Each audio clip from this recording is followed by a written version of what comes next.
Hello বন্ধুরা, আজকে কলকাতা থেকে 300 কিলোমিটার দূরে এসেছি। কোথায়? পুরুলিয়া। পুরুলিয়া সেই ছৌ নাচ, পুরুলিয়ার সেই ডিজে গান আর পুরুলিয়ার ভিউ দেখতে চলে এসেছি। আমরা রুমটা পেয়ে গেছি। রুমটা, এটা আমাদের রুম। এই রুমটা দেখছো রাস্তার ধারে। রুমের সামনে পাহাড়টা দেখো, কতটা সুন্দর পাহাড়। দারুণ, জাস্ট দারুণ ভিউ।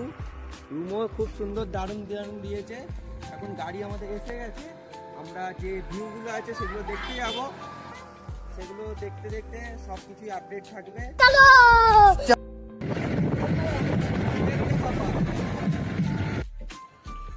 পাহাড় থেকে অনেকটা উপরে এসে গেছি। কোথায় দেখো, এই যে ভিউটা দেখো, শুধু দারুণ। পাহাড়ের মধ্যে বাঁদর থাকবে না তাই কখনো হয়? দেখো বাঁদরটাকে।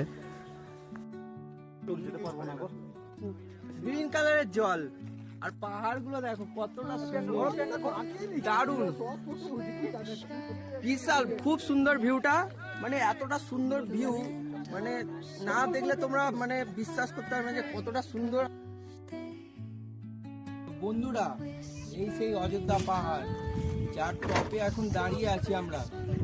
মানে না দেখলে বিশ্বাস করতে পারবে না যে কতটা সুন্দর। টপ পুরো উঁচু থেকে কতটা সুন্দর লাগছে। দেখো, দেখতে পাচ্ছ নিচের, একদম নিচে এই যে ভিউ, মানে একদম নিচে এইটা আছে। পুরো আবজা আবজা কুয়াশা ভরে আছে, দেখা যাচ্ছে না চারিদিকে। পুরো আমরা এখন টপে আছি, টপে। তার মধ্যে আর একটা জিনিস আছে, কি দেখাবো, চলো এদিকে আসো। দেখতে পাচ্ছ বন্ধুরা কতটা সুন্দর ঝিল। এটা একটা লেকের মতো আছে।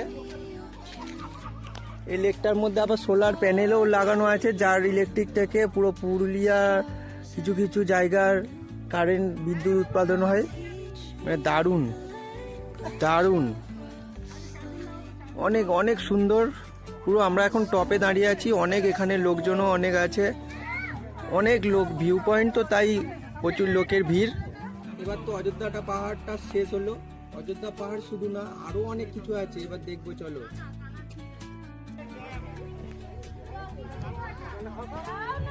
আচ্ছা, এখানে আমাদের সীতা মা এখানটায় যখন জল পিপাসা পেয়েছিল, সেই আমাদের রামচন্দ্র এখান দিয়ে তীর থেকে খুলে যে কুয়াটা বানিয়েছিল, সেই কুয়া থেকে অটোমেটিক জল উঠতে থাকে এখনো। আর সেই কুয়া